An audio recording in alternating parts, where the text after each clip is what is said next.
You're listening to DraftKings Network.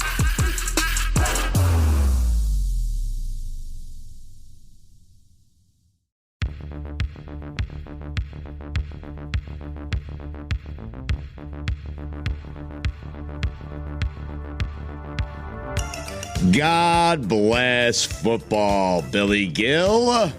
God bless football, Mikey A.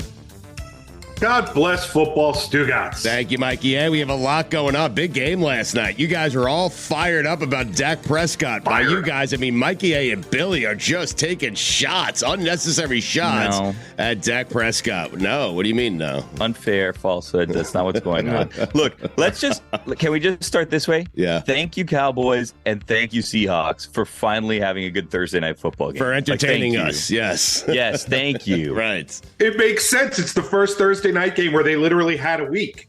Like, it wasn't they played Sunday and then they played Thursday. They played last Thursday. Right. It was garbage. And now this Thursday, it looks good. They had a full week of rest. You're right. It's a good point, Mike. I didn't even think about it last night as I was watching the game. I'm like, wow, these two teams are playing well. Did you see the big news? So there's going to be a flex this year, which I was kind of surprised by the game that's getting flexed out. The game that's getting flexed out is actually a Chiefs game. So Monday Night Football is choosing not to go with Patrick Mahomes and Travis Kelce because they're playing the Patriots. Oh, okay. Makes sense. Yeah. I mean, imagine that a few years ago, huh? Patriots getting bumped. I know. Against Patrick Mahomes. Yeah. Like, it is crazy. Andy Reid, Belichick? Nah, get that out of here. We have a lot going on. Cowboys win last night 41-35 over the Seahawks. Dak Prescott, last 7 games. I want you guys to hear this, okay? Before I tell everyone who's joining us today, we have Washington and Oregon tonight, Pac-12 championship game. Very exciting weekend coming up. But Dak in his last 7 games, guys, 70% completion percentage, 23 touchdowns, 2 interceptions. I don't trust him. I mean, you don't trust him? Do it in the postseason. I am tired. Do it when it matters. Yeah, do it when it matters. I mean, do it. Listen, next week they have Philadelphia at home. Beat them. Now, he threw for 3 touchdowns, no interceptions at Philly a few weeks ago. They lost the game. Do that and beat them. Here's the thing, Mikey, is I think that we influenced Stugotz in what we were saying before the show started. Because if we hadn't had that conversation, he was ready to call Dak the best quarterback in the NFL. He didn't want to be the outlier. He knows me so well, Mikey. He really. Well, for those of you who were not listening to us pre-show, which was everybody, because how could you have been? Dak Prescott seems to be a little... Here's a little screen pass here. Here's a little screen pass there. Pass interference, 80-yard gain. And here's a little screen pass for a touchdown, 3 yards. Are you accusing him of... He is a little check down Charlie. Right. But the thing that he has mastered right now that Billy and I were discussing prior, Dak Prescott has become the king of throwing the pass interference ball. He underthrows a long shot and just waits for the DB to run into his receiver, and they get the flag. Every time. He's really good at it. Are you saying that? Skill. Are you saying it's a skill, or does he not have an arm? Oh, that's it's good enough. Okay. No, it's definitely a skill. It matters. Okay, really? No, him and Gino were both utilizing that weapon last night. I feel like the weapon, last night's MVP was defensive pass interference, like right by the end zone. And DK Metcalf. I mean, that guy's hard to stop. Forgive my ignorance. I didn't know DK Metcalf was so fast. I didn't know that DK Metcalf was going to own the fastest speed in the NFL this season. Really? And hey, I'm going to ruin the Dolphins party. I'm now the fastest person in the league this year. All right. Are you watching? Did you watch the Seahawks for the first time last night, or what's going on there? I didn't watch it for the first time, but like all season long, it's been Dolphin, fastest person, another Dolphin, another Dolphin, another Dolphin. DK Metcalf, oh my God, he's the fastest person in the league. And you know what it is that confuses or that has deceived me on that? He is so big and strong that I'm like, how can someone that size also be so fast? He's a freak. I mean, he really is. Well, I'm saying that. I'm saying that in a good way, like a freak athlete, Billy. I'm not saying he's a freak. I mean, I said he's a freak. So I have a question. If he's so big and strong and he's so fast, let me ask you this: why isn't he better? I don't know. Geno Smith. I mean, I don't know. I don't have an answer for you. I really don't. I like the game of who do we blame for DK Metcalf not being the best player in the NFL. This is fun. I'm not certain. Pete Carroll? Geno Smith was taken. Yeah, how many names do we go before we blame DK? I mean, it's not his fault, right? That is not an option here. You sound silly. Billy, Metcalf. if you were the quarterback of the Seahawks, you would be throwing to him on every down. Is that what you're saying? Yes. Oh, yeah, I'm with you. I think I'm with you. Yeah. We are loaded today, Billy. We have Austin Ekeler. He's going to join us. Raheem Mostert's going to join us. Jevon Holland is going to join us. The guy who caused the Fail Mary against the Jets. Well, it wasn't his fault, was it? Mostert and Holland, what are you doing to me? Sorry. It's weird. What are you doing to me? We have, I mentioned Ekeler. We have the boys making the picks. We also have Chris Sims, and we have Mike Golic hopped up on drugs. I mean. Well, hold on. Real. You're burying the lead. What? We have the final BCS rankings of the season. Our playoffs are set, and you're going to find out who made it and who didn't make it in our BCS rankings with Mike Golic. It is a great point. I'm sorry I left that out. And we do it while he's hopped up on drugs. Well, yes, but it'll make sense once you get to that portion. Billy, do we have a game this week to play with our listeners for DraftKings? We do. Go to dkng.co/LeBatard. Compete against us in fantasy. Once you're there, if you become a friend of the LeBatard and Friends group, then every week it's very easy. Just go there and you'll see the weekly competition in there and you can compete against us. You don't have to go through the whole rigmarole of going to the internet and all that stuff.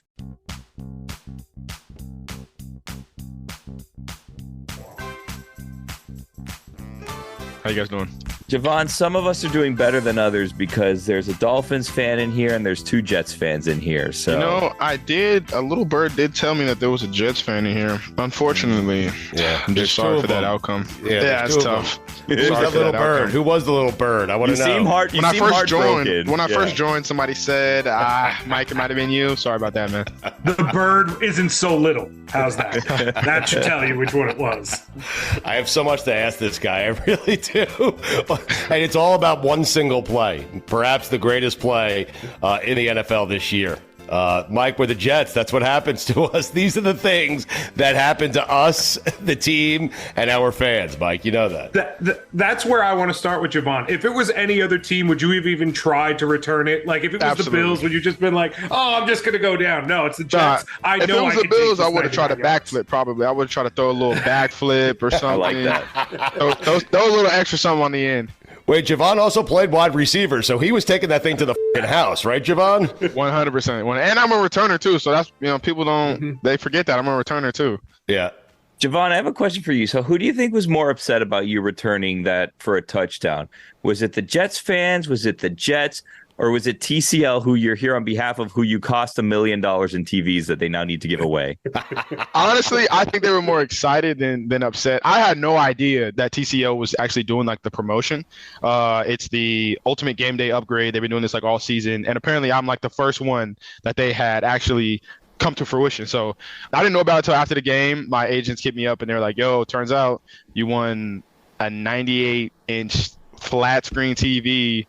And TCL is giving like $1 million worth of flat screen TVs out 98 inches. So I'm like, man, add more, the merrier. So I thought it was cool. I thought all of the upgrades that they had during the season, they were pretty unique, and not many of them happened. Like I was the first one, but they still got them going on. Like there's one this Thursday night game, the Cowboys, the Seahawks. If any of them score, 50 points or more, then they're giving out like $50K in TVs and flat screens. So shout out to TCL, man. A lot of people might get TCL mixed up with TLC, but it's tcl.com/upgrades. You guys go in, check it out, see if you can enter in to get those upgrades, because no scrubs. That is well done by you, my man. I'm definitely getting the upgrade. So no, you're good at this. That was well done by you. There are 3 people on the Zoom who could use a TV. I mean, what do you think? Decide who gets them, or I might have to put in a little word for y'all, man. Keep in mind, 2 of us are Jeff fans, though. Okay. Yeah. You ripped our heart out. The least you could do is put a TV on my wall. You know what I'm saying? A 98-inch TV is a wall, Jevon. It's 84 inches wide. I put my tape measure up to my wall. I got like 2 inches of room on each side, so I think I'm pretty good. Wait, what's your wingspan? My wingspan? Like, yeah, I don't even. Can you carry the TV? Like, it's a massive TV. No way. I don't know. 84 inches is huge, dude. Like, I don't know if I got that type of wingspan, but Wilkins could, right? I mean, right. Wilkins. He might be. Right? He might be able to. I might be Wimby if I could carry that type of TV. All right, so wait a second. So the ball's in the air. The Jets are going for a Hail Mary that turns into a Fail Mary, okay? Like, we need to know this. Just put us there. You see the ball, it's coming to you, you catch it, you're running it back. Like, put us there. What are you thinking as the whole play is going down? As soon as the play happens, as soon as I see him throw the ball in the air, because I thought he was going to get sacked. Right. He threw it in the air. I check my left and my right. I see my fellow DBs boxing out, because usually, like, I'm back there to knock the ball down. And that's what we practice, like, me knocking the ball down. No. Second quarter, like going into halftime, couple seconds left. We're about to get the ball coming out of halftime. I was like, oh, yeah, let me make something happen. So, boom, I get the ball.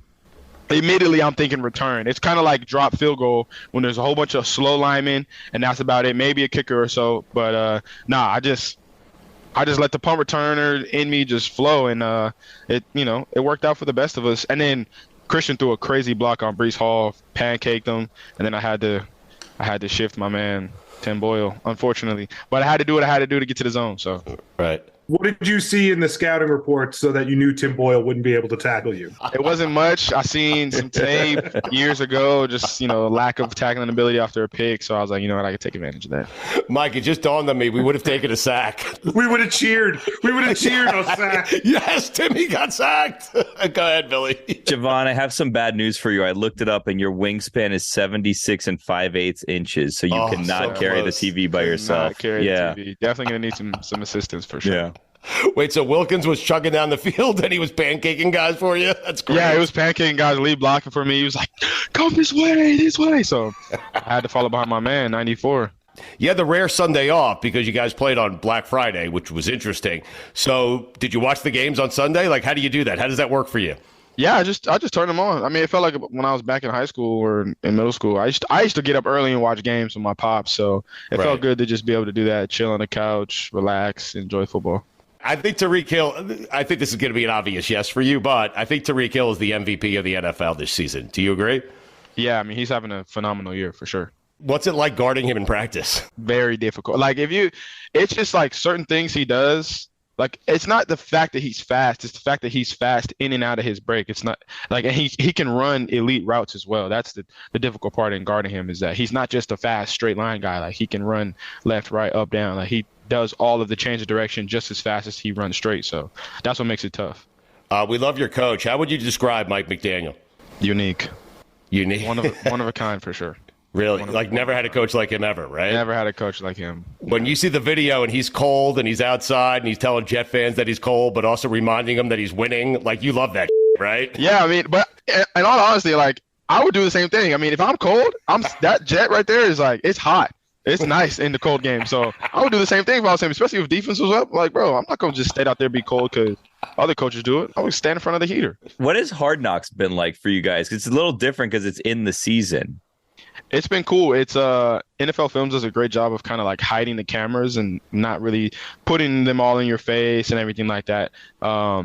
I think the only camera that's you can kind of see is during the team meeting. It's like in the corner. It's like a remote control camera. But other than that, they kind of just been low key. Like, they pop up when media is in the locker room and, the regular media times. But everything else is they kind of like hide them. They're like invisible, It's been cool. But it's also cool to like see it on TV, and now like you're watching the week and our preparation and how, like Tua was preparing against Max Crosby and how Quentin Bell was able to like bump him around in practice. I thought that was really cool too.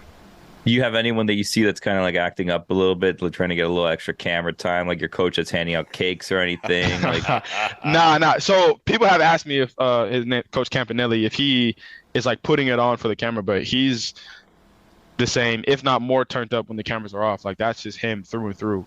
So he's a real passionate guy, loves football, loves playing ball. So have you gotten a cake? Did you get a cake this week? I haven't gotten a cake yet, but I do get a cake. I got one against Denver. I got a cookie cake, which is like pretty unique for DBs, 2 turnovers. So, what's your favorite cake? Just out of curiosity. Cheesecake. Really? New York style? New York style. I'm a big cheesecake guy. You love that crust, right? Like the graham cracker crust at the bottom there? Yes, delicious. Delicious. I thought he was going to say Fudgy the Whale. I love Fudgy the Whale. Wait, hold on a second. You said you got a cookie cake. So are you guys getting different types of cakes for different accomplishments? Yeah, they're like different styles. I don't know the specifics, but I know that like cookie cake was like a specific like 2-turnover defensive back cake, and then there's the regular cake, and then you get a wedding cake. So wait, hold on. I might get a wedding cake. Wait. You're going to be gifted a wedding cake? Yeah, like a giant. It's like a giant cake, and everybody shares it, of course, amongst the team. But it's a giant cake. It's pretty hefty. And do you We're know in Billy's this? wheelhouse. I just want to announce to everyone because it seems like there's a scale, but I'm also wondering, like, did you get a cookie cake because the bakery was out of cakes that day, and that's what was left? Nah, he said like my position coach is the one that kind of brought it to fruition and like designed it. He said that cookie cake was just 2 turnovers by a DB, like 2 punch outs. That's like what it was for. So I was like, all right. And then he told me I might get a wedding cake or I might get a regular cake. I don't know. But we're gonna see on Thursday with the turnover, or it's called the ball meeting. Have you ever seen Fangio laugh? I actually, well, like I honestly have never seen him like chuckle, like actually just full on laugh. Maybe like a like smile, maybe a smirk. But he's a stoic guy, man. He's a stoic guy. Tell him to lighten up. I mean, Jesus. Yeah. It's just his personality. He's been around the league for a long time. He's an OG, keeps it cool, calm, collected. Are you concerned? Like, Raheem was very vocal. You guys lost Jaelan Philips, and Raheem was vocal about that field and how dangerous that field is. Do you feel it? Do you actually feel like you're threatened while you're playing on it? Yeah, you almost can't get your footing. Like, the field is trash. I said it in my post-game interview. I don't like the field. I think it's trash, and I think that it needs to change. It just you can't really feel stable in the ground in that field, and there are a lot of injuries have occurred, especially this year from that specific MetLife field. So definitely needs to change. All right, we're going to let you go here in a second, and we'll talk about TCL and the Ultimate Game Day update as well in just a second on the way out here. But you did play your college football at Oregon. Big game this weekend. They are disrespecting Washington. Washington already beat you. They're undefeated, and they're plus 10. But you have Oregon winning and covering, I'm assuming, right? Of course. Of course. A broken clock is right twice a day, and just so happens that Washington was right on that one day, but they will not be right again. Pac-12 Championships, University of Oregon, 2020. But 10 points? I mean, that's a lot, man. They're going to smoke them boys. I'm trying to tell you, man. Just wait.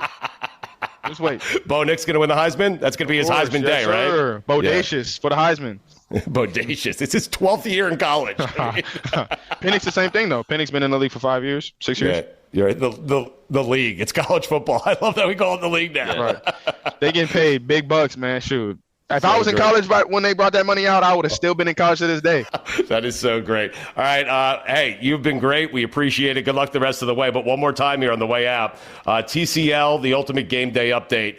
Tell the listeners what you're doing with them. Yeah, so they still got a game day update going on. They're giving out $50K if the Cowboys and the Hawks score more than 50 points this upcoming Thursday game. You guys can go in to tcl.com/upgrades to get your chance to win TVs, flat screens, whatever you can think of this Thursday. Check it out. So how do we do this? Send you our address? What do you want? Like, how does this work? You got to go online. You got to go online. No, you're going to hook us up. Yeah. You got to go online at tcl.com. Okay. /upgrades. That's as far as I know. Anything else, they going to handle it. But I'm just a messenger. All right. Listen, not for me, but for Dolphin fans, for South Florida, okay? They've been waiting for a good team down here for a long, long time, okay? Go win a Super Bowl for us, all right? You got it. Hello. Oh. What's up? How you feeling? I felt better. Have you passed the kidney stone, or? Have I before? I had one in the early 90s, and I don't remember. It's the worst pain. I mean, I'm double over in the back seat yesterday going to the emergency room, just praying that I can get through all the rigmarole of checking in to get to the drugs. Because, I mean, you can't, as Billy knows, you can't have a comfortable position. I've had 12 surgeries, got hurt on the football field, and I've never had pain that's such a small thing can cause. And they put the IV in, and he said, okay, here comes the morphine. I'm like, oh. I mean, and within a minute, I'm just like, this is awesome. Mikey, have you passed the kidney stone before? I have not. So okay. I'm terrified. Like, this is what's it feel like? Can you explain the pain? Like what it feels like? Like give me some comparison basis or something. I don't know. As I've said, Stu, I've had 12 surgeries. I've been hurt on the football field many times. Nothing as compared to this pain that goes in your lower stomach and into your back. The thing about it is that the worst part is it's not a joint or anything. It's inside, and it's just a dull, constant, achy pain, and you can't find a comfortable position to get rid of it. Normally, if my shoulder hurts, if I rest it a certain way, it relieves it, or my knee or something. This you can't. There's no comfortable position until you get drugs in you that numbs you from that pain. The funny thing about kidney stones, Stugotz, is as soon as you pass it, it's instantly gone. The pain just vanishes immediately. All of it. Immediately. It's the craziest thing. So weird. The good thing is, though, like, you start slowly feeling it like move. Like when it's moving, it really hurts, but then the pain will go to your side and you're like, okay, like I have an idea that this is going to pass soon enough. You know what I mean? Like maybe it'll take another day, but at least we're headed in the right direction because you feel it move through your entire body until it finally goes out. Do you have to, Mike, not to get too personal, do you have to, did they give you like a, what is the word I'm looking for? Like something you have to pee into to try to catch the stone? No. Or you're just going straight in? Just going straight in. Yeah, whenever it comes out, it comes out. Again, they said it's not of the size that it's a real concern. They said 5 or 6 millimeters, they get concerned. This is 3, so they're not too concerned. I said, just give me drugs. Yeah, well, no. I mean, they give you drugs. You go home with drugs. I mean, and listen, I take them. I did it when I was playing. I took drugs for pain. I took the needle before a game. I am a firm believer in modern medicine, much like Aaron Rodgers is to try and get back on the field, a firm believer. Well, Mike, let's just start at the most obvious place. What'd you make of the most recent rankings here? I mean, all 4 undefeated teams should be there. And if all 4 undefeated teams win their conference championship, it's going to be an easy decision. And people are going to try and make a debate that Florida State isn't one of the top 4 teams. And I could see the debate for that, but you can't put a one-loss team over Florida State if they win the ACC championship. I don't see any possible way you can do that. Here's the big question I want to ask you guys. Okay, but Mike, hold on one second before you ask that question. By putting Florida State at 4, they have essentially said win and you're in, correct? Yes. Okay. Yes. All right. Without question. Good. Winning you're in. Completely agree. So here's the thing that Mike and I completely disagree on. Alabama beats Georgia. Right. Okay. Now a one-loss team is going to get into the party. Does Alabama get in over Texas? If Texas wins their Big 12 championship, beats Oklahoma State, and they have 1 loss, Alabama beats Georgia, and their 1 loss is to Texas, and only one of those teams ends up getting in. Is it Alabama or is it Texas?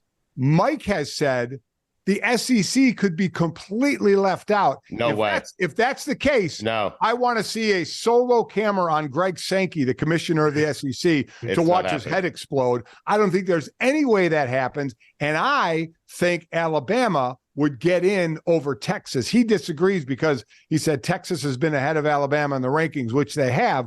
But all of a sudden, if Alabama beats the committee's #1 team in the country, I think they would get in over Texas if only one of them goes. We'll see. All right. Are we ready for the BCS? Well, I want to ask Mike quickly, what do you think the playoff's going to be? When it's all said and done, the weekend's over, it's going to be a great weekend, so many great games. What do you think the playoff is going to be?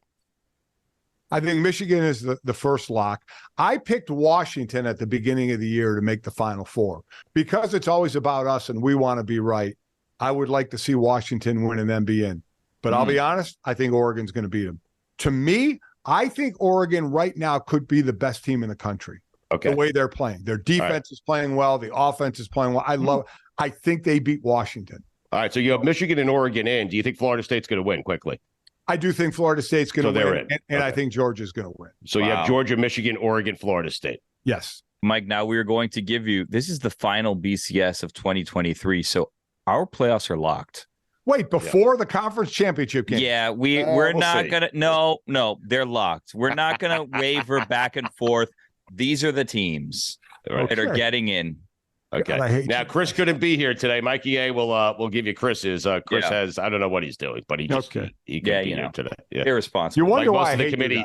Well, like most of the committee, Chris is not paying attention. You guys are giving a final list without all the games being played. We've seen enough. I hate you. We've seen enough. The committee did. Enough. Yeah. Yeah. We watched at least half of one of each game. Barring injury. No, not barring injury. We've seen enough. This is it. All right, Mike. As you know, with the BCS, we start with the number one team in the country. And Stugotz, also a reminder, our playoffs also already expanded to 6 teams. So 6 teams will get in, not the 4.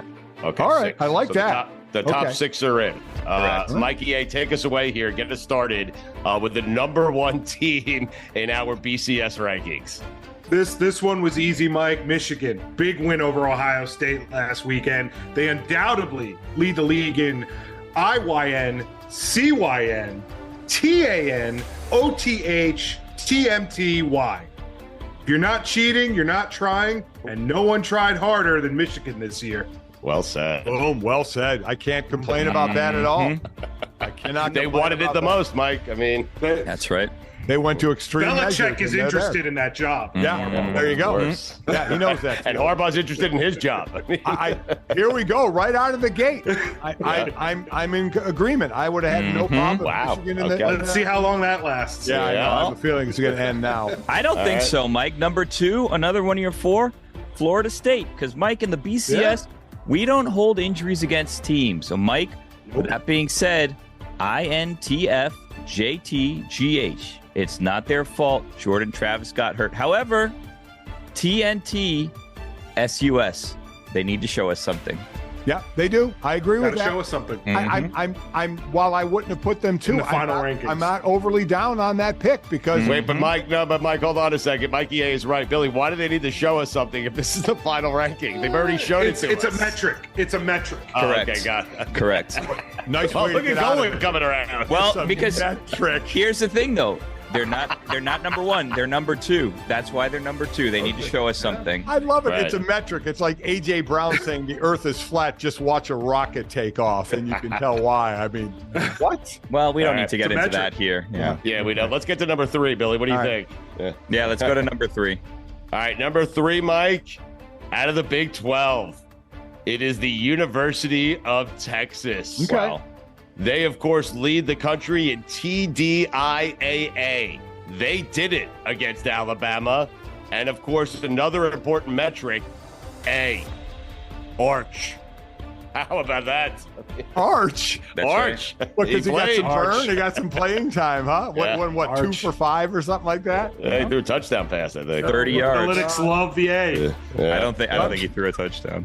It doesn't matter. He's lurking, Mike. He's around. Manning is around. All right. I'm not overly disappointed in you Okay. because I normally would be at this point. Let's Remember they're 6, Mike. They're 6. Oh, Yes. I know. 6, yeah. All right, Mikey. Go ahead. Number 4. We'll go number 4. Got to go to the SEC, even though I disagree. But you got to go with Alabama. Of course, they lead the league in DYS, HTW, TIB.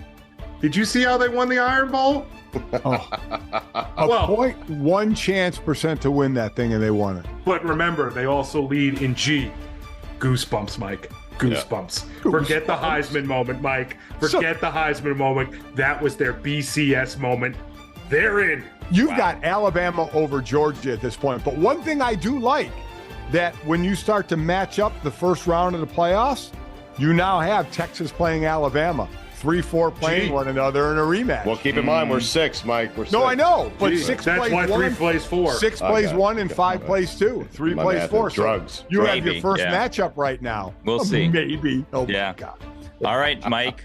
G. Goosebumps. Now this is where things start to get interesting. Yeah. Number 5, Oregon. Now, Mike, I need to tell you, I was not in agreement with this one, but the committee thought this was an heated. important metric. BSO, WN, AN, CS, WW, TT, BUIHF. Billy said Oregon will never win the national championship, so we want this to blow up in his face. Also, Mike, Yep. TWWDLWRMMCLBATF. Them winning with Dan Lanning would really make Mario Cristobal look bad, and that's funny. Boy, it would. Yeah, it is would. funny. And listen, as I said earlier, I could see them winning the championship. Mm-hmm. So you have them against Florida State in round one. But the most interesting thing to me right now is you have one slot left. That's right. And you don't have Washington undefeated or Georgia undefeated. A number of undefeated. Still one left. Yep. One slot. All right, here we go, Mike. Number 6. Undefeated, Mike. Yep. It's going to be an undefeated. Has to be an undefeated. Yes, oh, it's not, is it? You guys are setting me up, you rat bastards. Mike, number 6 is Liberty. Wow. They are undefeated, Mike. They lead the country in GML OGMD. Give me liberty or give me death. Mm-hmm. Darn right. You put them there just so you could use that line. Whoa. Right? No. They also lead the country in THL. They haven't lost. Yeah. They haven't. Neither has Washington or Georgia. Mike, they also lead the country But how did they do? Give me your... Yeah. They also lead the country in WHOLLTATOAOS. We have one less loss than Alabama, Texas, Oregon, and Ohio State. That is true. Yeah, thank you. But they have the same amount of losses as Washington and Georgia, guys. You don't have Washington or Georgia in there. Listen, in a head-to-head match, you got to go with who has the more give me liberty or give me death. Exactly. You guys based it all off that metrics. line. I don't blame you. Metrics. Shut up with your metrics. Well, how about the no losses? I mean, you know. Oh, so, okay. So you have Michigan playing Liberty, Oregon playing FSU, and Texas playing Alabama. Yeah, Mike, are you telling me that Liberty would have no shot against Michigan? Because who knows? I mean, who knows? Appalachian State beat them once, you know. You know what? Liberty might have a better shot than Iowa does. Yeah, wow. No doubt. They should put them in the Big Ten championship game. Oh, wow. Well, right. You know what? This shouldn't shock me. You guys started out strong, and then you made me scratch my head. Well, now, Mike. Whoa. Unfortunately, we still got to finish out the top 10 here, Mike. So, you know, even though these teams fell slightly short, number 1 on the OLI, the outside looking in, is Georgia. This might come as a surprise to some. Lesser rankings have ranked undefeated Georgia as the best team in the country. But unfortunately, Mike, in the BCS, we rank teams on what has actually happened, not what we think will happen. And just because you're undefeated, that doesn't mean you're automatically going to get in. So unfortunately, Mike, right now, they lead the league in TDDIAAEE. They didn't do it against Alabama early enough. And possibly the LTL. Too little, too late. Plus, Mike, we're SNSITMSBYBWGBTY. Still not sure if they missed Stetson Bennett yet, but we'll get back to you. Wow. Miss Stetson Bennett. Well, if they lose this weekend, we'll get back. Not sure yet. My God. And it doesn't matter, to be quite honest with you. Right? Doesn't matter. No, it doesn't matter. You want to play Alabama, play them early. Enough of this SEC championship game late in the season. I mean, By the seriously. way, do TLTL. you guys know next September 28th who is playing? Georgia at Alabama. Regular season matchup. Oh, wow. That's going to be fun. All There you right. go. Well, Georgia has a chance next year. There you go. So wait till next year, guys, because you're playing Alabama early. Someone must have leaked them the rankings, I guess. Yeah. They said we better schedule Bama. Right. Number 8, Mike, you've been screaming about it out of the Pac-12. Washington, although they are still technically undefeated and beat Washington State, they DEITPTLTGSIOTRBTLI. Did everything in their power to lose that game, so in our personal record book, they lost it. And as you know, in the BCS, one of our main rules is also IYLWSYDGITP. If you lose to Washington State, you don't get into the playoffs. Nope. And for that reason, Washington is on the OLI. Wow. How about that? Can I add something as to why Washington should be in the top group? You can, You but do it in letters. doesn't matter. Do it in Yeah. letters. I'm going to do it in letters and numbers. Wow. TBOYN5T. They beat Oregon, your number 5 team. Well, How about that? But what does that have to do with it? But what does that do to their give me liberty or give me death? They lost to Washington State in our personal record book. Who did? They did not lose to Washington State. That's what we said in our personal record book. They did. You got to beat them by more. Personal record book. They did. You wonder why I hate you guys. What? The drugs are kicking in. The drugs are kicking in clearly. No, but I like this. He's not nearly as angry as he normally would be because of the drugs. Yeah. This is becoming more painful than me passing the kidney stones. We are the kidney stones of your life. Yes, true. Perhaps this will make you put you in a better mood, okay? Yeah. It's the OOLI, Mike. Wow. We have a tie at number 9. And speaking of 9, first time it's happened. Yeah, on December 9th, these two teams will face off in what we think should be the national championship game every single year. We do. It should be it's our national championship game, Mike. It is number 9 Army taking on number 9 Navy. Wow. Okay. Listen, I have always said, and I'll never rip an armed services being in there. Those who have never been to a Army-Navy game live, do yourself a favor and make the trip some year. It is incredible. Absolutely incredible. Yeah, go this year. Number 9 versus number 9. That's right. Course, Mike, what a match. Yeah, let's all say it together. They lead the country in the most important metric. Yep. TYF. TYFYS. Yeah. Got to be thank you for your service. That's right. Look at you. Look That's at right. you. Look at you. See, you guys ended it on a positive note where I like you again. All right, Mike. Well, we appreciate you tolerating our nonsense. Good rankings, huh? What do you think? Yeah. They started out well and finished up a little shaky, but and the fact that you did the rankings before the last games were even played, I guess just shows how progressive you guys really Foresight. are. Mm-hmm. Yeah, exactly. Yeah, Mike, listen, something to look forward to next year is when it expands to 12 teams, we'll do 20 of these, okay? That's right. That's right. I guess that's why this is my last year on the program. Oh. And Mike, we'll get back to you on Stetson Bennett. Yeah. You know what? Starting to hate you worse than Billy, Mikey. Whoa! Hey, what? Wow. What is that? Wow. It's the drugs talking.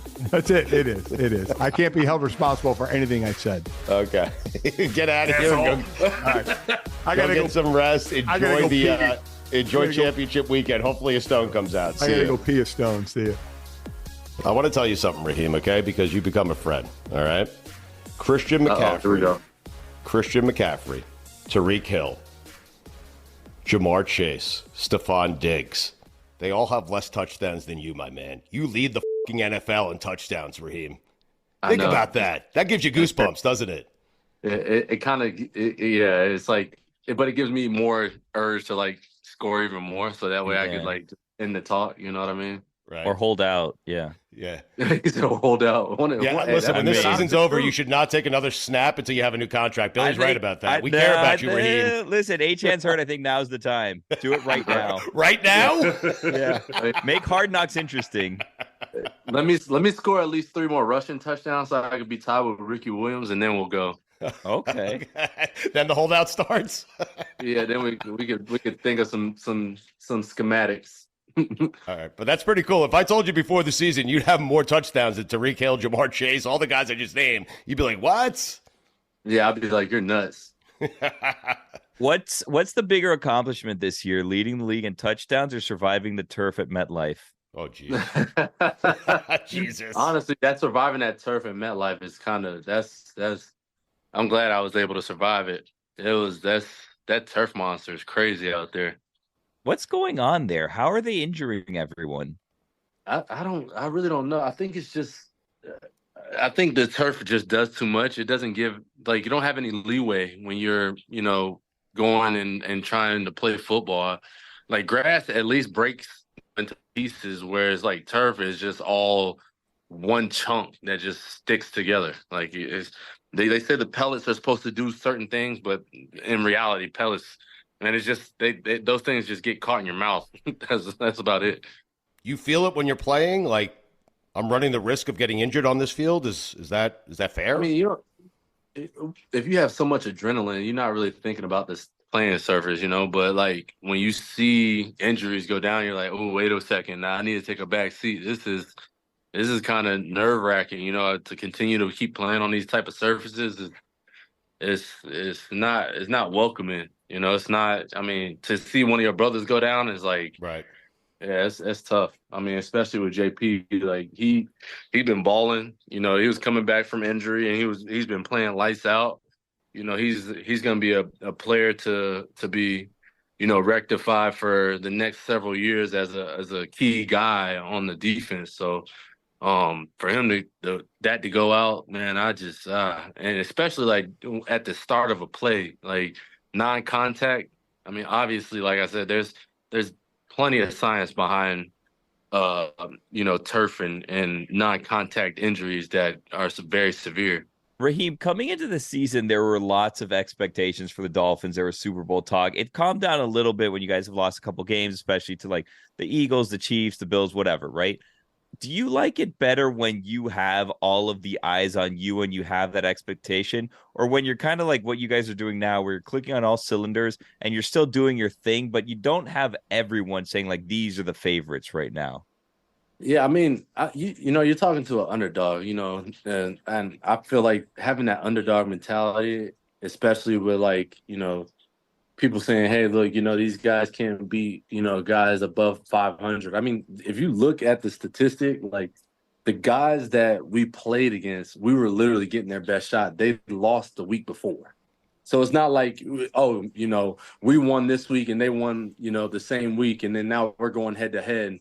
And it's going to be a battle of the clash. It's like we're really getting their best ball when we expect something completely different. You know, it's like, I just hate the narrative that we can't beat above 500 teams, because that's not the case. Like I said, when Philly lost their first game against the Jets, who did they have to play next? It was us.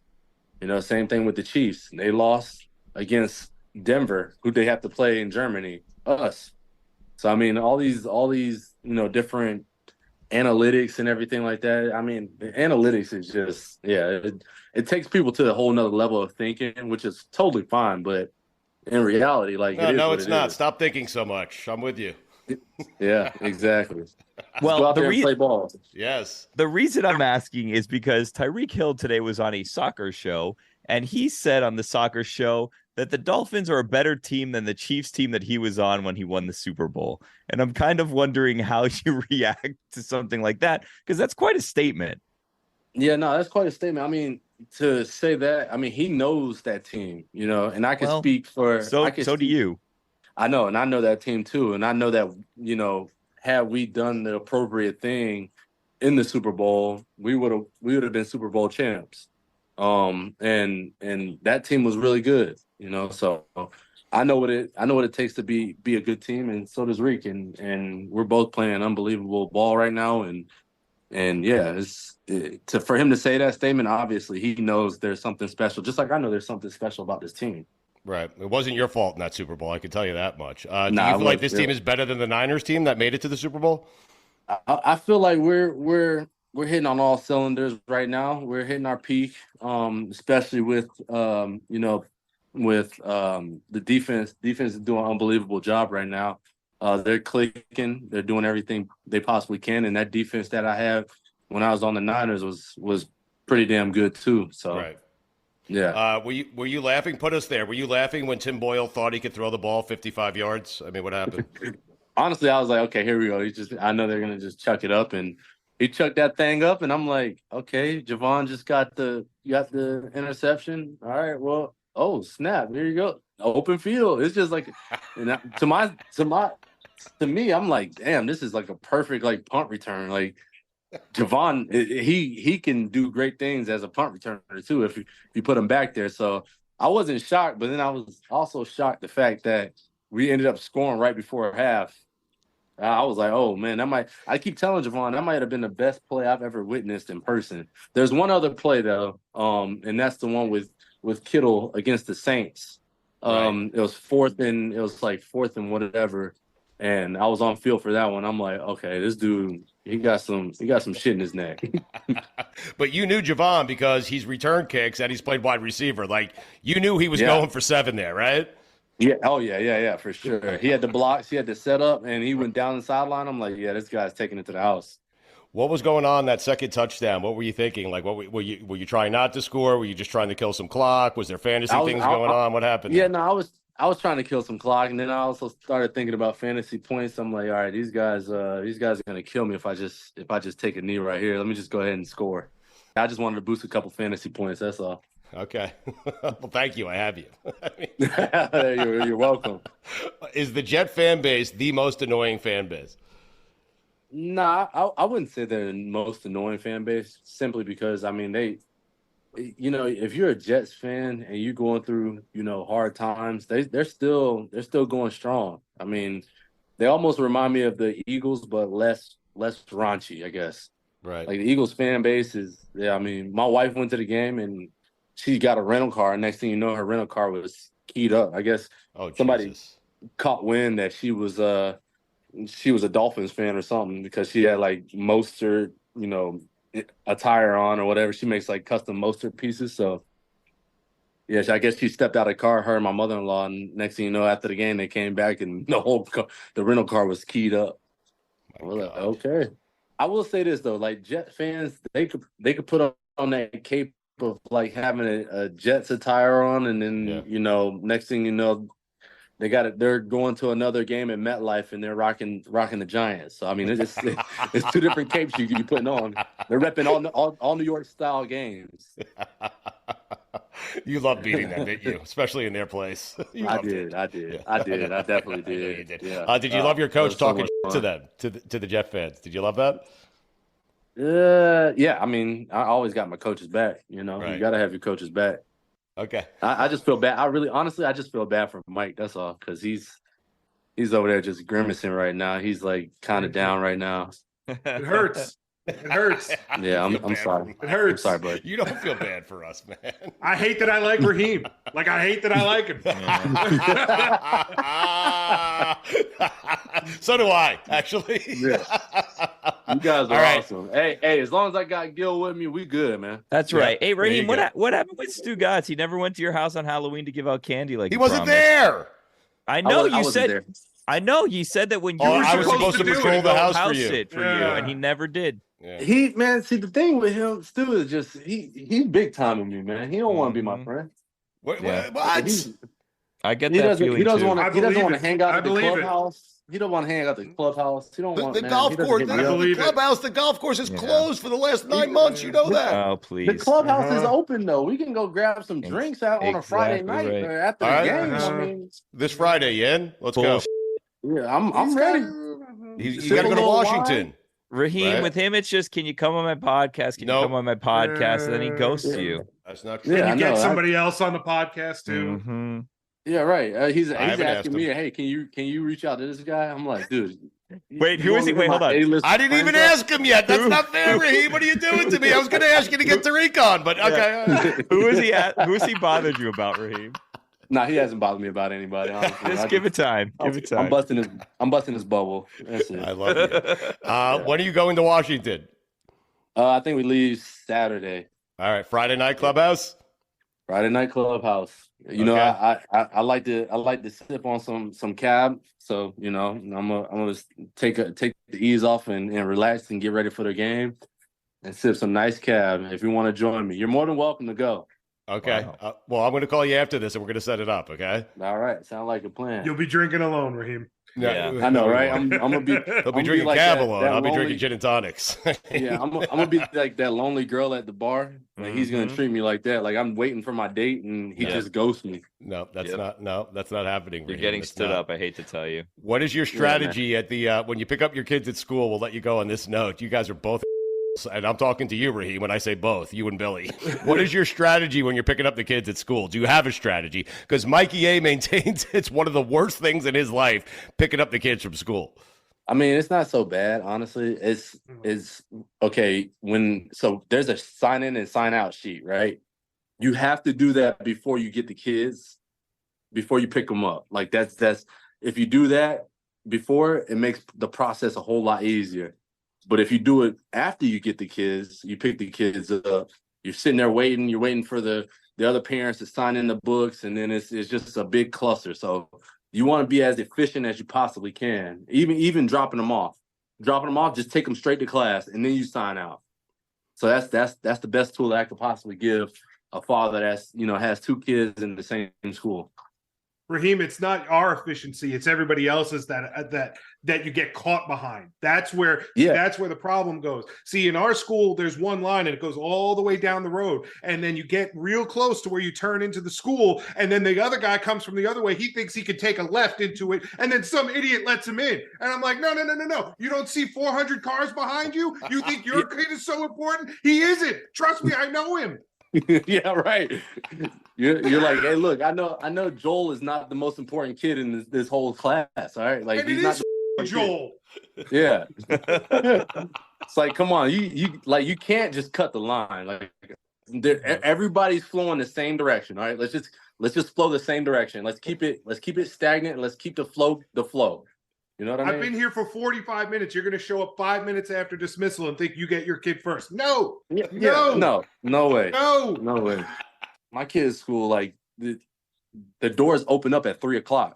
So you have all the parents just sitting there at 3:00 ready to. I'm like, y'all can just hop in your car. You ain't got to be the parent that wants to be the overachiever all the dang time. Like, just relax. We all gonna get our kids relatively close. Like, don't worry about it. Just take your little break. Susie got to bring out her glockenspiel, and it takes an hour and a half to load that thing in the back. And I'm like, come on, man, I'm trying to move. Yeah, I tell you what, my middle child Nico, he's I love him to death. That's my boy. But when it's time to, like, get things speeding up the flow of everything, he's the one that wants to take his sweet little time getting in the car, and he wants to talk to you. Daddy, are we driving in truck? No, we're in the car right now. Come on. There's a whole lot of traffic waiting for us right now. Come on. We got to get it going. I want to get out of this traffic now. What's with all the questions, kid? Get in the car. Yeah. Stop the questions. Let's just get in the seat. I got to buckle you up and let's ride. Let's do it. He likes to schmooze a little bit. Hell yeah, man. He likes to bask in the ambience of the child pickup. Oh man, and it starts when the doors open, not before when you were waiting. It starts when the doors open. Yeah, absolutely. He just likes. It's funny because he just sits in his, like, little circle in his classroom, and as soon as he sees me, he's like already grinning. I'm like, dude, I already know what time it is. We're gonna have a great time getting into the car. He wants to talk to everybody. He wants to say hi to everybody, bye to everybody. The people, the You're raising a monster, Raheem. You're raising a monster, a polite child. What a monster. He's a nice kid, though. He's the nicest kid I know. He's so sweet, though. So where did you get that from? Is that from you or from your wife? Schmoozing. Man, he might got that from me. I ain't gonna lie to you. I can see myself at his age. I was doing that too. You know what I mean? You can't complain about it then, man. I can't. That's why I cut him slack. I do. I have to cut him some slack, man. Oh man, you're the best, Raheem. We appreciate it. Leading the league in touchdowns. They play the Commanders coming up this weekend. Keep it rolling, man. I'll see you Friday night at the bar. Okay. All right. Hey, I'll see you there. You better not stand me up either, man. All right, stop shaking your heads, you and Billy. Enough. I mean, Jesus. Billy knows. Me and Billy had his understanding. Mike knows too. That's a problem. Yeah. Yeah. See, man. Why don't you invite Billy right now? See if he wants to join us. I care about you, Raheem, and I don't want to see you get hurt. You know, Bill, you want to come to the clubhouse? You live so far from here. I do. That's why I asked you. Far. You can sleep over at John's house. It's all right. Yeah. Okay. I would invite you, but my house is getting renovated right now, so I'm at my mother-in-law's house right now. Can we have a sleepover in the off season? Can we do that? Me, you, and Billy. Okay. Hey, I don't know about all that. That's three grown men sleeping like that. You can come over. We can have a hell of a time now. No, just a sleepover, man. We'll hang out. We'll watch a movie, drink some wine. We'll bullshit. No, I have an idea. I have an idea, Stu Gotz. We could take him up to 2 Chainz' house to go fishing on his lake. Yes. Oh, hey. Yes. Okay. Yes. I got the fishing pole ready to go. I got like this portable fold up fishing pole that I keep in my truck, and it's like in like the little storage container in my truck. Man, I'll pull over to the side of the road and go fishing now. All right. How about this? Okay, no sleepovers, no nothing. Me, you, and Billy when the season's over, because Billy wants to learn how to play golf. Hence the club's in the background there. Let's go play golf with Billy. How about that? Billy don't know what he's doing with them things back there, man. That's true. It's a fact. That's a fact. Don't worry, me either. We on the same playing field. Me either. Oh well, then, hey, we all gonna get lessons together. Okay, done. We're gonna be like the Three Stooges out there, man. All right, man. Good luck this weekend. Keep it rolling, man. We're happy for you, leading the NFL in touchdowns, plus your team right now. Not the 1 seed, but you're flirting with the 1 seed, and I think you guys will ultimately get it because the schedule is somewhat easy the next 3 or 4 weeks. But that's me saying it, not Raheem saying it. Okay, I know the last 3 games are tough. Mike doesn't like that one. Mike's not. He's not about that one. I ain't gonna lie. I know Raheem doesn't like that. I know. He didn't say it. I said it. Anyone's saying that it's easy. Well, he plays the Jets but again. We still got we still got to play the Jets. So Raheem, you're breaking up. You're driving through a tunnel. Mike, can you hear me, Mike?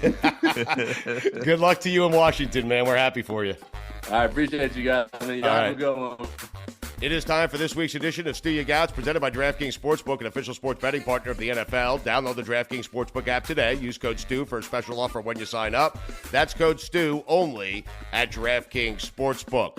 Let's get to the games. Championship weekend. What a big weekend. New Mexico State, they're taking on Liberty. Liberty is undefeated. They're minus 10.5. I have Liberty winning the game, but New Mexico State is going to cover. Washington taking on Oregon. Washington, undefeated, already beaten Oregon. They are getting disrespected here. Plus 9.5. My goodness, they beat them already. Washington is going to win the game outright. Buy it to 10 anyway, but Washington wins by 3 points over Oregon. I'm taking the Huskies. Texas, they need to impress. Big 12 championship game. They're taking on Oklahoma State. They need to blow them out. They need to impress the committee, and they'll do so. Texas by 28 points over Oklahoma State. UNLV plus 2.5, taking on Boise State. Buy it up to 3. I'm taking the Running Rebels. UNLV wins the game outright. They win by 4 points over Boise State. Alabama, Georgia, SEC championship game. Alabama is plus 5.5. I want you to buy it up to 6. I don't know why I'm telling you to do that, because I'm going to pick Alabama to win the game outright. And how about this? They're going to blow them out by 14 points. Florida State against Louisville with their backup quarterback, ACC championship game. Florida State is minus 2.5. They win. They cover. The Seminoles win by 10 points. Michigan minus 22.5, taking on Iowa, Big Ten championship game. Michigan minus 22.5. They win. They cover. They win 23-0. Speaking of Michigan and Iowa, the over-under in the first half for Iowa is a half point. Buy it up to 1, take the under. Second half, it's also a half point. Buy it up to 1, take the under. Let's get to the NFL. Week 13, Colts taking on the Titans. Colts are minus 1. It's at Tennessee. I like this Colts team. If the season ended today, they'd be in the playoffs. They win here, they cover here. The Colts by 4 points on the road over the Tennessee Titans. The Chargers, minus 5.5. They're at New England, taking on the Patriots. The Chargers, eventually they have to win one of these games. They're going to do it here. They're just a better team. Chargers win by 10 points over the Pats. Lions, minus 4. They're taking on the Saints. The Lions win. They cover. Lions by 10 points on the road. Texans, minus 3.5, taking on the Broncos. Buy it to 3 points. Take the Texans. They win. They cover. The Texans win by 14 points at home. Rams, minus 4, taking on the Browns. Joe Flacco might start. Need I say more? Rams win. They cover. Rams by 10 points at home. Eagles, plus 2.5, taking on San Francisco. Eagles are at home. Buy it up to 3. I have the Eagles winning and covering. They win the game outright. They win at home by 4 points over San Francisco. Chiefs, minus 6. They're at the Packers. I have the Chiefs winning and covering the Chiefs by 10 points in Green Bay. Finally, Jaguars at home, taking on the Bengals. Jaguars are minus 9. The Jags win. They cover. The Jags by 17 points at home over the Bengals. Those are the picks, everyone. Good luck. Sims, Billy, did a segment on his podcast called Signs of Life and Signs of Death. Wow. Big news, but we know Billy's not paying attention to me. We're just happy that Billy's here with us on the show today, doing the job he's actually paid to do. How dare you, sir? Moment. How dare you, sir? Very nice of him to show up, huh, Sims? Yeah, very nice of you. How are you? Everything good?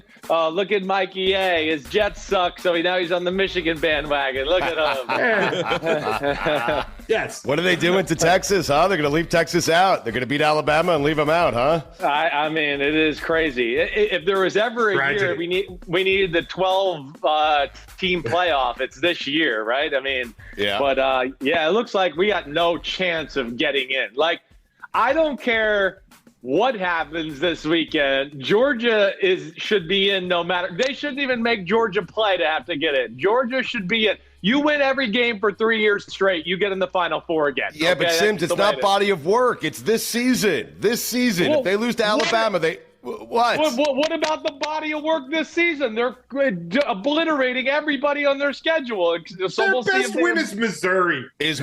Exactly. Beat Alabama, you deserve to get in. Right. Yeah, even if they do make the schedule in a close game, they deserve to be in no matter what. No, Billy made a good point there. Go ahead, Billy. I'm sorry. They do make the schedule. They make it like 3 or 4 years in advance.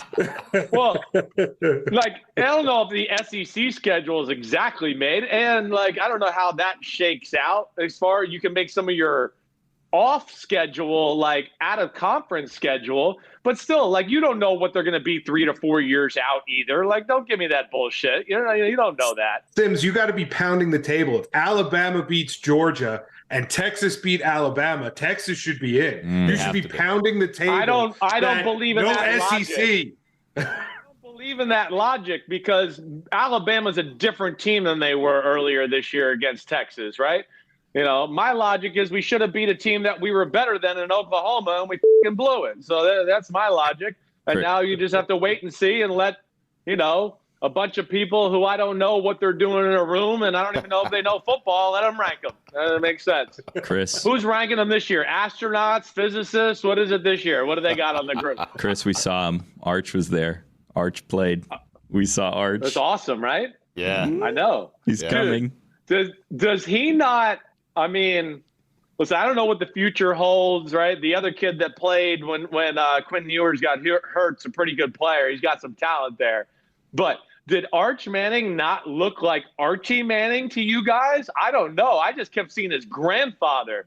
The way he ran and threw, I saw more of Archie Manning than I did Peyton or Eli. So, but it was really cool to see. Good for him. Gets out there, gets a little experience. He's some athlete, I'll say that. He's a little faster than I expected, that's for sure. Sims, before we get to the NFL, we must start here, okay? Even though we already started, but we must start right here. The Thanksgiving Sims football game in the backyard, we want details, okay? So disappointing this year. It was a small affair this year because I think, as I told you guys a little last week, my family doesn't show up for Thanksgiving until it's dark. So it's like my sister came in, she's like, what about the game? And I was like, we already played it. It's dark. Your kids missed out. Where the were you? Thanksgiving is over in 20 minutes. You just got here. So it was me and 2 kids and my brother and a kid. It wasn't even a good football game this year. So it was totally lame. We had laughs. We got outside and ran around in the cold air. But yeah, it wasn't what I thought it was going to be. I was a little disappointed. I gotta tell you, your house sounds like a joy on Thanksgiving. Gee, you're yelling at everyone. I didn't yell. I was very nice. I didn't say one word. I should have said something. I should have been like, hey, we came here. My wife's cooking all the food. How about you guys show the up at some point? But I did not yell. I would have liked to have done. PFT with Mike Florio every day on Peacock. Football Night in America, Sunday Night Football. You have the Chiefs and the Packers this week. That's a good game. The Unbuttoned podcast as well. Jordan Love, man, 8 touchdowns, 2 interceptions last 4 weeks. He's starting to get it, it seems like, Chris. Definitely. I was scared, right? About a month ago, I was going, I don't know. I'm not sure how this is going to go. It doesn't look good, right? The offense had training wheels on. It was it's hard to be successful on offense when you're being this basic. I think they got to a point 3 or 4 weeks ago, and I kind of hit on this on my podcast a little bit, where they finally realized, we either got to start unveiling the offense and he succeeds, or he fails, and at least we know what we got here. And Thursday was by far their most diverse and aggressive attack yet. And it makes them intriguing. Green Bay's got talent. They're young. They got a quarterback who's inexperienced, but there's talent across the roster on both sides of the ball. And that's where Sunday night, hey, I kind of look at the game. Of course, I'm going to pick the Chiefs to win. I am. But the game, to me, is a little bit more, I think, dicey than people think, where the Chiefs, with that aggressive defense against Watson and Dobbs and Jalen Reed and Musgrave, they want to play man-to-man against that crew.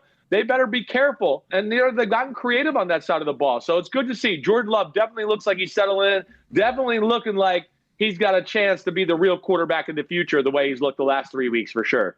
It's funny. The last 3 or 4 weeks reminded me, like, man, Aaron left a really good team. Like, that team's good. I think we hit that on the offseason too. That's where it's like, man, that O-line, they can pass protect. They got running backs. They got young tight ends. They got young talent at receiver. They got young talent all over their defense, right? I mean, Green Bay plays this the right way. They should be a team that is around and very relevant for, the next 5 or 6 years. Chris, Stugotz just mentioned Aaron. Aaron's 21-day practice window is now open, and kind of a decision has to be made. And I've been wondering, watching the Jets play, how different they would actually look if Aaron was there. Is that crazy? No, I don't think it's crazy. I don't. I mean, they would be better. I don't think it would be like, oh, it's a top 10 offense in football and they're just like a surgical machine. There's no way. They're not. But I think what Aaron would do and where it would translate to the record is, a little bit more moving of the ball, a little bit more staying on the field so the defense doesn't get so worn out every game by being on the field all the time. And then those ways, maybe you could have won, 2 or 3 more games through the defense and him taking care of the ball. And then, hey, hopefully he can make a clutch play in a big moment, almost like the Denver Broncos and what they're doing with Russell Wilson right now. It's not earth-shattering, but instead of him saving his worst for the big moment, right now he's playing his best in the big moments and getting them over the hump. So, it would be better, but I don't think we'd be going, man, this offense and, ooh, are they awesome in big plays? No, it'd still be a little bit like, why isn't Aaron Rodgers and the Jets better on offense? What's going on? And, he's reeling now. He sees the writing on the wall. So now it's like, I don't know if I'm coming back. I'm not sure I'm going to play. I'm not sure. Hold on. Because he knows it'd be really hard to look good with this group and the current status of where they are in the AFC right now.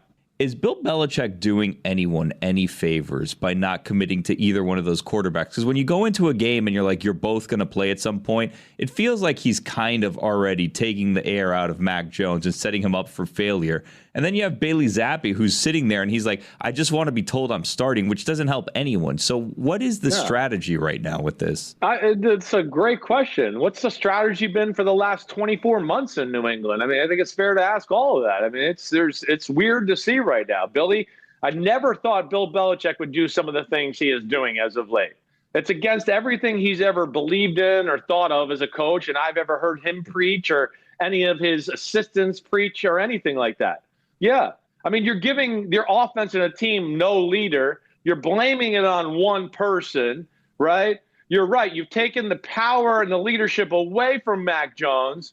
And then in my heart of hearts, I don't think they even like Bailey Zappi, but they don't know where to go. That's a disaster. The fact that they don't have better options. They cut the guy twice and they're like, oh, okay, I guess we'll make him a backup. They don't even want him to be the backup. They don't know what to do. The offense isn't good. Belichick's failed them with receivers on the outside. We've talked about all the issues. It's dysfunctional looking right now. And, I don't know. I wouldn't blame them for going to Malik Cunningham. Maybe he could do some quarterback design run stuff and do something like that. Mac Jones is not as bad as he's been playing. He's in a funk and he's around a lot of bad things and he's got a no formula that makes sense for Mac Jones' skill set. And let alone, one thing I'll say about Mac Jones, he's got to improve his throwing motion this offseason. You can improve your motion to throw the ball with more power and zip. He's a natural enough thrower to do it. Too many soft balls and layups and, wimpy throws from him that have to change or he'll be a backup quarterback forever. That's the one thing I do know. What do you think the 49ers would look like if Kyle Shanahan got his way from what we believe was he actually wanted Mac Jones, kind of had to take Trey Lance? Because if you get the idea, okay, he gets Mac Jones, the guy he wants, right? Then he probably doesn't gamble on Brock Purdy at the end because he gets the quarterback that he wants, so he may use that pick for something else. So what would the 49ers look like if Mac Jones was there? I think a lot like they do with Brock Purdy, right? I don't think it would be a whole lot. He's that kind of guy. That's why they like, Brock Purdy's Mac Jones, Kirk Cousins, right? That's why they like him. Shanahan has all the answers. He just wants somebody that can go down and write them on the test on the field. That's what he's looking for. And Billy, Shanahan makes all the calls out there. So nobody forced his hand. In my heart of hearts, I believe public pressure, people in his organization, everything pressured him to a corner of where he felt like the deck is stacked against Mac Jones before he even got here. And I think a lot of things played into that, whether it was the yelling of the fan base, the yelling of the Justin Fields and Trey Lance fan base, the media memes, all of that, let alone, I know in Kyle's mind too, a lot of his coaches have left and gone somewhere where I think he thought, hey, maybe if I get a Trey Lance, I can add some new wrinkles to my offense and not everybody be able to copy it and do all that. I think all those went into factoring that decision in. But ultimately, no, I think if they got Mac Jones, I've kind of said, for a while, like Mac Jones, I think they might go to the Super Bowl instead of Jimmy Garoppolo the year the Rams went and won.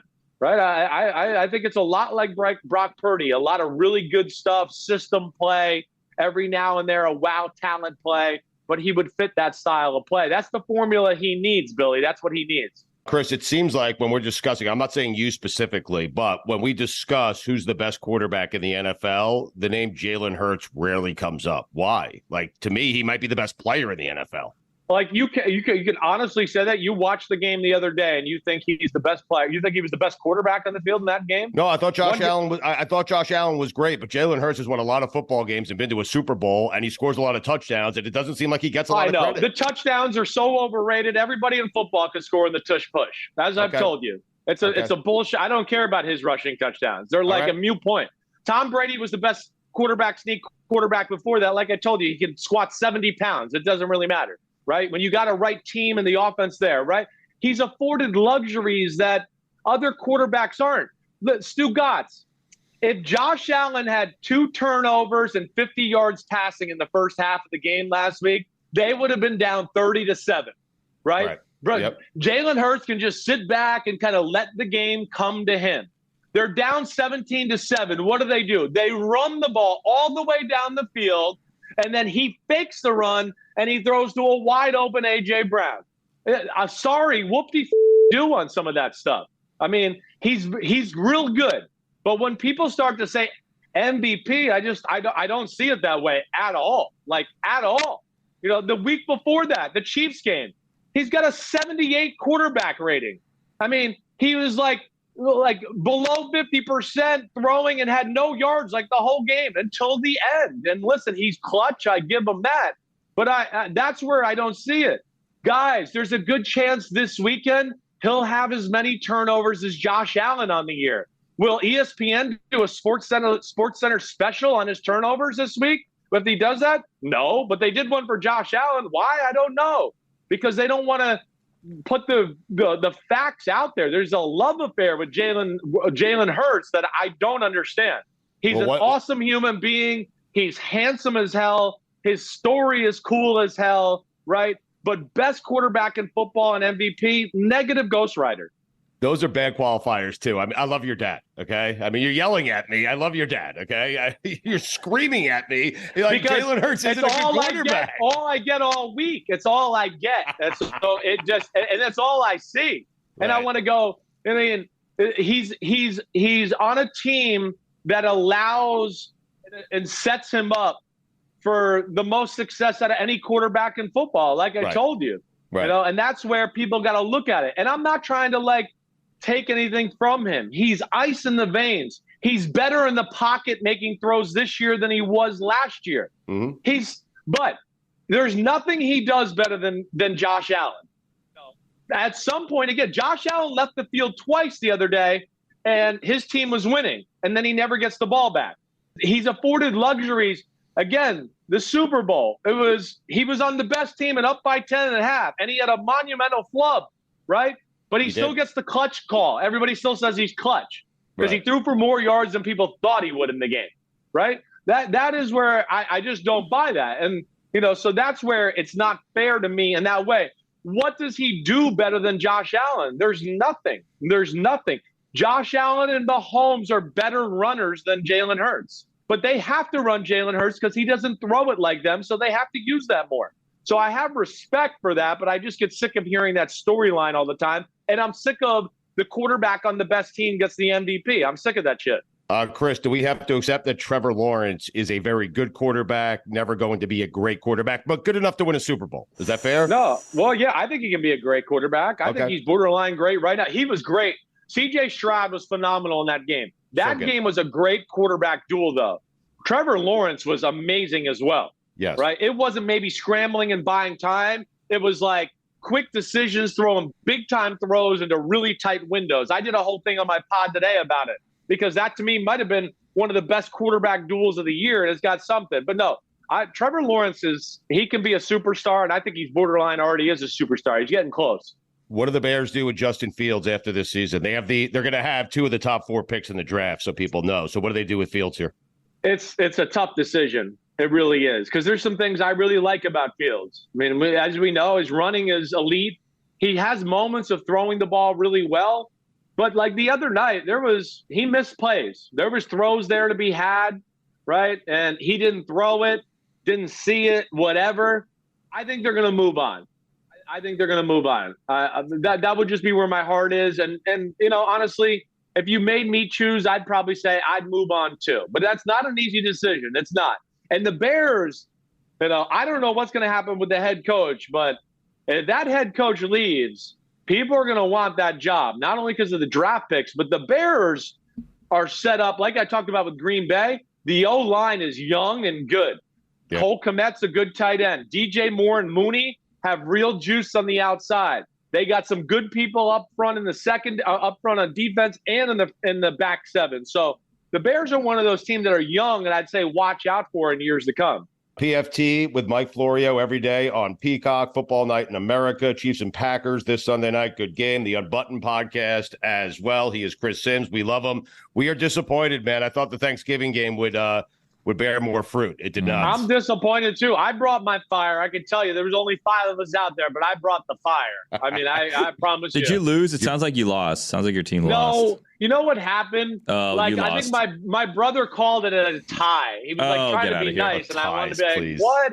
They scored, and he was like, all right, let's go in. And I was like, what? We said first to 5, right? Like, come on. Like, what are we doing here? Tell your brother enough. I mean, the kids don't give a shit. They want to win or they want to lose. Exactly. It's Jersey. It's like you win or you lose. That's the way it is. And that's what we were. We were classic in Jersey. Disappointing by my brother, Matthew. Very disappointing. Yeah. All right, Sims, next week we're going to talk about coaches. I'm going to give you a list of coaches. You tell me if they're going to be in their current job next year when the season starts, okay? We're going to do that next week. Sounds good. See ya.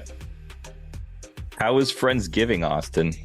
Friendsgiving. Wow. So for me, it was just like virtual because my mom is in Colorado and my little brother's in Wyoming. And so we got on the phone for a couple hours and we're just chilling together and just catching up on stuff that we're looking forward to. Wyatt actually was player of the week, defensive player of the week in the I forgot what their conference name is, but he had a sick pick 6 that I was so proud of him. And so we were just catching up on everything. And that was his last game.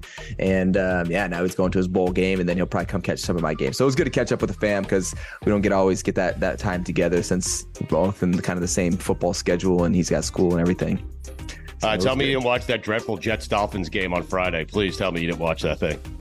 No, I did not watch that one. Yeah. Right. Yeah. There's some games that excite me. That one was not on the list. Really? Austin, seriously, think how crazy the game it is that you're playing, right? Okay, where the Colts are in the playoffs right now. The Falcons are in the playoffs right now. Your team is not in the playoffs right now. The Eagles are the best team in the NFL. They lost to Zach Wilson. What a crazy game, man. It's absolutely wild, man. And I think that's why it has the popularity that it has, because it's predictable, but it's also amazing at the same time because unpredictable things can happen. And, like you have tendencies and things like that, but it's not uncommon for like crazy stuff to happen. Whereas like an upset, the fans are going to make an uproar about it and people are going to comment on it. But it's like, yeah, that happens. This is the NFL. Like any given Sunday, anyone can win. You got to show up every single week. And, we're seeing that with our team where, we got to make sure we're getting back to the expectation that we're supposed to be playing at. And so, yeah, it doesn't surprise me when crazy stuff happens in the NFL. That's what makes it so amazing and so competitive. I am asking this strictly out of curiosity. I'm not trying to put you in a bad spot. I promise you. Okay. But I feel like now you're putting me under the, the next up now. Listen, answer however you want or don't answer. Okay. But I've always wondered what it's like when you're in the middle of a season and your coach there's rumors swirling around your coach and the future of your head coach. Does he talk about that stuff with you? Do you guys talk about it amongst yourselves? How does that work? Yeah, absolutely. It's really important actually, because we have to stay together in the locker room, right? Like the last thing we want is, this big, divide of pointing fingers and it's this fault, it's your fault. And so what I think coach has actually done a really good job of is making sure that we're transparent about it. Like, hey, this is what the media is going to come and do. Like we see it out there, right? It's impossible not to, how much our lives are covered of, the allegations of this or this person needs to do this. And for us, we have to stay in a big group where it's like, hey, we know what we have to do as an organization internally, because it's different when you're in it than from the emotional side outside of it. Like we can't get emotional. Like, yes, the game is emotional, but when we come out and work, we got to make sure that we're staying flat. We're going forward, because the thing that if it does happen and we start pointing fingers, then it gets really ugly. And then now we're not even talking about football anymore. We're talking about, drama, and we're not trying to turn this into, a drama, TV show and MTV back in the day. This is the NFL, and we got to go out there. We have a job to do. And so I think coach has done a good job of saying like, yeah, this is out there, but guess what? We all have to take, I think it was perfect. One of our linebackers coach said this, he's like, we have to take the appropriate amount of accountability for what's going on. And, I think he's done a great job of that. I said in the past, and then also, putting that back on ourselves. Like we got to make sure we're accountable for our own play, and really making the message about staying together and making sure we're working together as a team and not letting all this crowd noise about who's playing well, who's not, what's going on. Because at the end of the day, it doesn't matter. We still have to go out there and play, and that doesn't matter to us. So, yeah. It's part of sports. Discussed. So he will actually have that discussion with you guys as a team or the captains or something like that. Yeah, he'll bring it up. Wow. We're not shying away from it. It's the reality of sports. You're going to get scrutinized. You're going to get this. Whatever's going on. If you're doing really well, you're going to get the high praise. If things aren't going to the plan, then guess what? People are going to be like, this is what's wrong. This is what's wrong. And we've been around this. We're old enough and mature enough to understand that. And it doesn't always, like when you're in it, like I said, it doesn't always mean anything. It's just what the noise is, and you have to block out the noise. I remember Kobe talked about it one time. He came and talked to us, and he said, when a lion's hunting, when he's just looking through, like you got to look through the grass to see the gazelle. Like you look through, like the grass is all this noise, and like you got flies around your eyes. You ain't worried about any of that stuff. It doesn't matter. What you're looking at is you're looking at the prize, which is winning on Sunday for us. Like that's all we're focused about. So there's trees and all this grass popping up, all these weeds in the way of us, and like, you just look right through it. Do you get awed by anybody now, to like musicians, actors, for you business people? Does anybody get you like, wow, It'd be great if Warren Buffett was the guy. Warren Buffett. Yeah, like Warren Buffett. Man, I think I just have a general respect for people that have really continued to grow. It doesn't even matter what field they're in, but have continued to push to a point where now they make an influence on other people's lives. Like that really gets me going. And that's what I look forward to. And that's what I look up to. That's the concept. When people ask me, they're like, hey, is there people that you look up to? Not necessarily, but I look up to that concept, that people that have been able to grow in their career to a point where they were able to impact the people around them and have success in what they were doing at the same time. And I think that's so special, because I think that's where I find my fulfillment. Like that's where I want to be in my life. I want to push towards where I was able to have success, but then also impact positively the people around me and leave a legacy through that. And I think that's so special. And so I look up to a lot of people, and it's a lot of people, like even like people like yourselves, that you guys are making an impact, like, and having success and continuing, like, with the media side of it, where it's like I want to be able to do that one day. And that's what I'm pushing for. And man, so I look up to that concept more so than an individual that's like, wow, like all those people wow me. I can't believe Austin Ekeler looks up to us. Like, don't pull that thread. Don't pull that thread. I look up to the concept. Yes. The concept of you that you have lived by and put out there. Well, how does this one work? So when the owners, if indeed your coach does get fired after the season, and the owners are looking for a new coach, do you expect the owners, as a veteran, as a team captain, as one of the best players on the team, should the owners consult the players on who the next head coach is going to be? Nah, that's above our pay grade.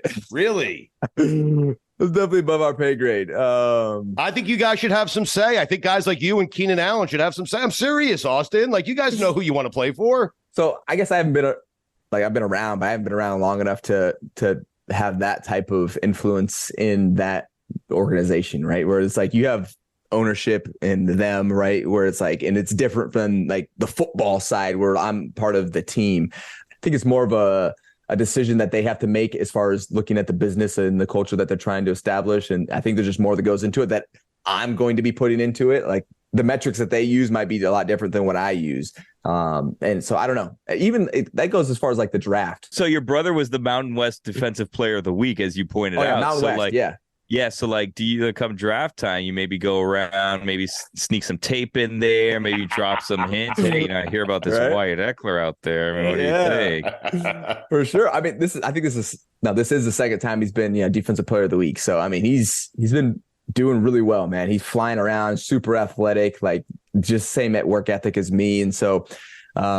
He's only a junior right now. I think he's going to take he has like the extra COVID year. So I think he's going to go back for that and kind of really try to get himself established as one of the solid safeties just in college football, and then probably take that leap and come over to the professional side. Do you guys fight often, you and your brother? No. So we're 7 years apart. And so it wasn't like when we were growing up, it wasn't really much of a fight, like, cause I was just so much more developed and older than him. And so it was like, basically I just beat up on him.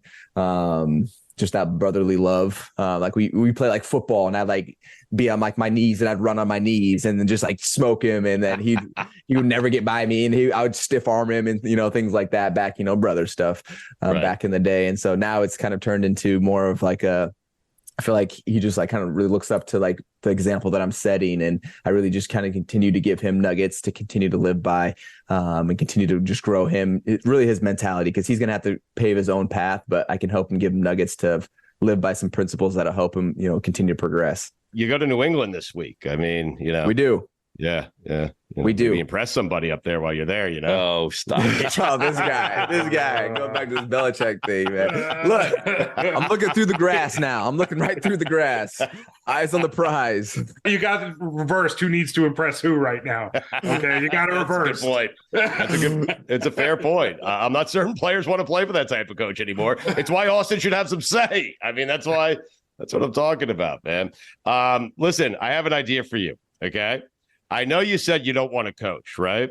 But yes. I'm thinking, I know you said it, you'd rather do the media stuff, okay? And I understand why. But college coaching is a great gig. So here's what I'm thinking. Go coach a college somewhere, because any college would hire you, Austin Ekeler. You bomb for 2 seasons, they fire you, and you walk away with $50 million guaranteed. What do you think? Wow. I mean, obviously you don't want to bomb, because then it ruins kind of the reputation. But the $50 million, look, that's a lot. As you know, there's a lot of ways to make money in this world, and look, I've been playing in the NFL for a while now, so I've established, some type of base of funding. And so for me, the reputation would be more than the 50 million, in my opinion. 50 million is really cool, though. 50 million is really cool, especially if you're broke. But if you're not broke, then it's not as cool. And the reputation, in my opinion, is even better. Listen, you're 4-7, but here's the crazy thing about this year in the NFL. The teams in the playoff right now are 6-5. Like, you still have a shot, Austin. Yeah. Look, you're not out until you're out, man. And, Jacksonville was 4-7 last year, and they ended up beating us in the first round of the playoffs. Yeah. Looking through the grass, man. Remember what Kobe said. I'm looking through all the distraction. Eyes on the prize, like beat New England, get the streak going. We got one at a time. All right. Don't lose to the Patriots, man. I don't want to talk to you after you lose to the Patriots. I mean, the Ravens is one thing, not the Patriots, though. All right. Okay. Look. I'm not trying to lose, damn it. We know.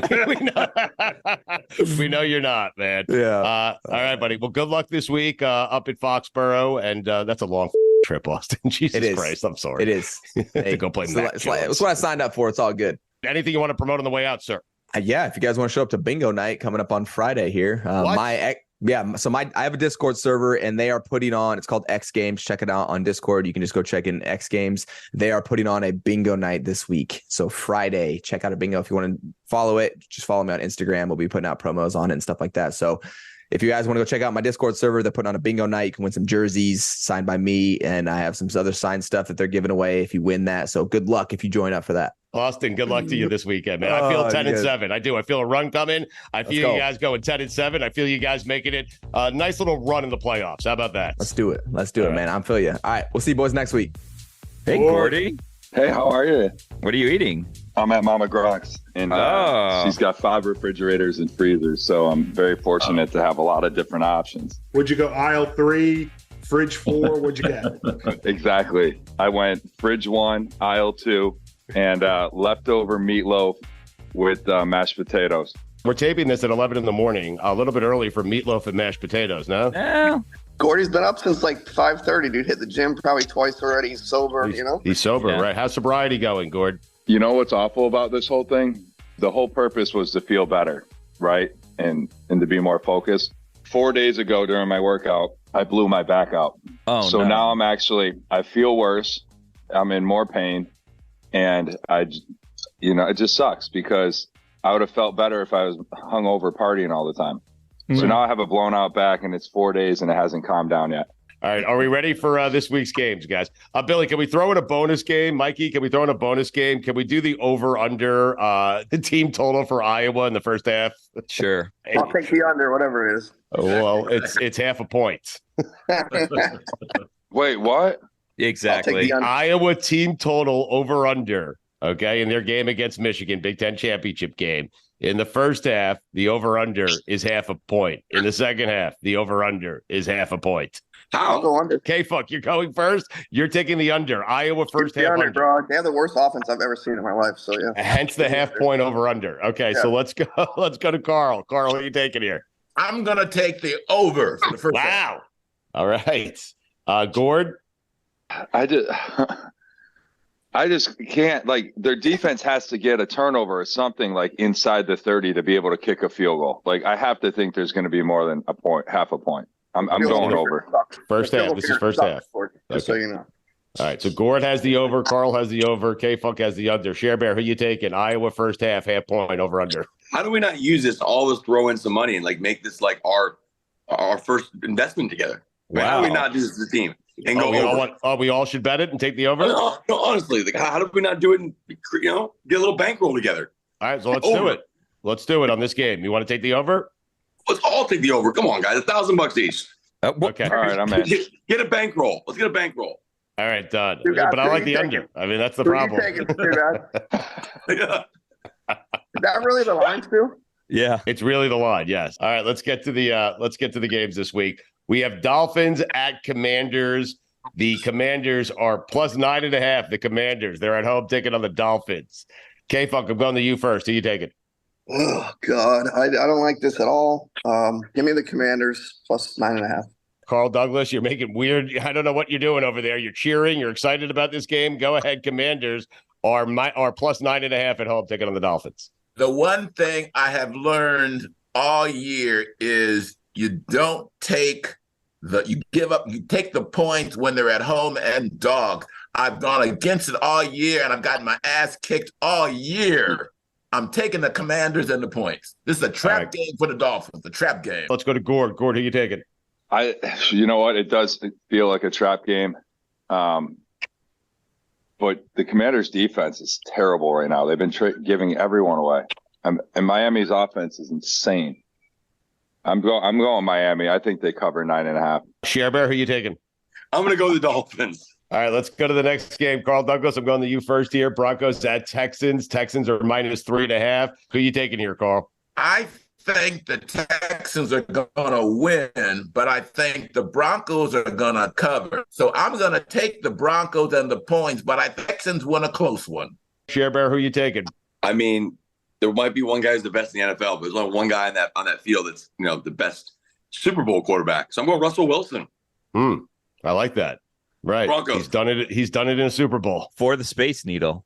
Yep. And he's very good at time zone training when it comes to like flying. He takes do calisthenics on the plane. So I'm gonna go Russell Wilson. Who you taking here, Gord? Texans minus 3.5. They're taking on the Broncos. Denver's hot right now. I'm just rolling with the hot wheel. Let's go to K-Funk. K-Funk, who you taking here? I'm gonna take Houston here. All right.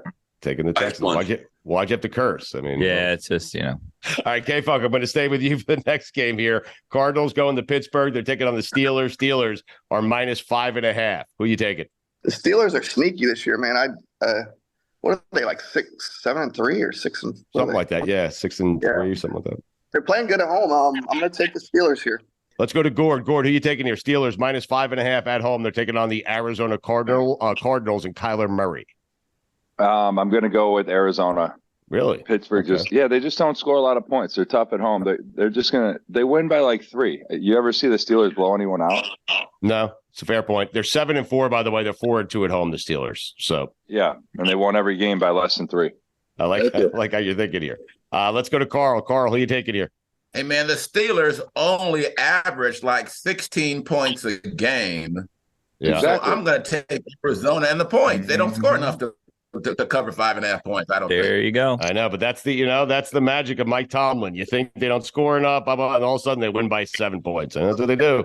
All right, let's go to Share Bear. Share Bear, who you taking? God, I don't really know. I don't know, guys. Honestly, it's a tough one. I got invited to go play Marion Golf Course a couple weeks ago. Right. So you know what? I'm going Pittsburgh. Did you play? I haven't, but I got invited the other day when when the weather's good. And Arizona I love Arizona, but I'm tired of Scottsdale. Let's go Arizona. Let's go Pittsburgh. The big game of the weekend, guys. 49ers at Eagles. It is odd that the Eagles, who have lost once this year, are getting points at home, but they are +3. The Philadelphia Eagles. Gord first. Gord, who you taking here? That is a tough West to East Coast travel. And getting points, I have to go with the Eagles at home. 3 is, I feel like 3 is way too many, but it feels like a trap. But traveling like that is so tough on the body. There's no way. I don't think they cover. I don't think they cover that. Eagles straight up. All right, Eagles Eagles money line. F it. I'm with you, Gord. Eagles going to win the game outright. Eagles money line. All right, Carl, who you taking here? I'm taking the Eagles. All right, Share Bear, who you going with here? I agree. And I think it's easy time zone traveling going west. It's tough to go east. And hell, it's even tough to go from just Miami to Fort Myers in a car ride after, a long night. So I'm going with the Eagles too. K-Funk, you need to pick this game. 49ers at Eagles. Eagles +3. And everyone takes the Eagles. And you know what? I'm taking the 49ers here. There you go. They're the better team. The Eagles got the refs on their side. Not this week. No help from the refs this week. Niners are getting it done.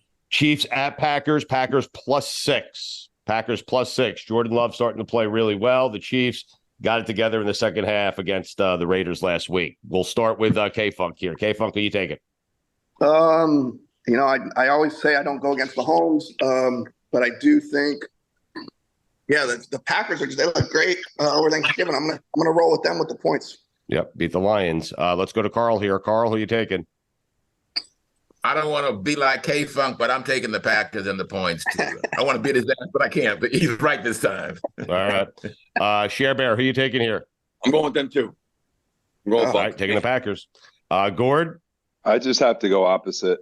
Travis Kelce's, a good buddy of mine too. So get him on the pod, bro. Him and Tay-Tay. He has his own. He does. Pod. He does have his own.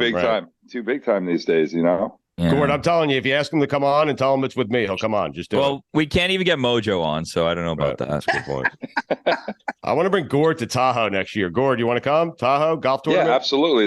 You're coming to Gronk Beach, so I invited you there. So now you're inviting me to Tahoe? I'm inviting you to Lake Tahoe. Correct. Yes. All right, before we get out of here, and we'll let you guys promote whatever you need to promote. Gord, are you actually showing us the 5 fridges, or what are we doing here? Oh, yeah, let's do that. And while I'm walking over there, New Year's resolutions around the corner.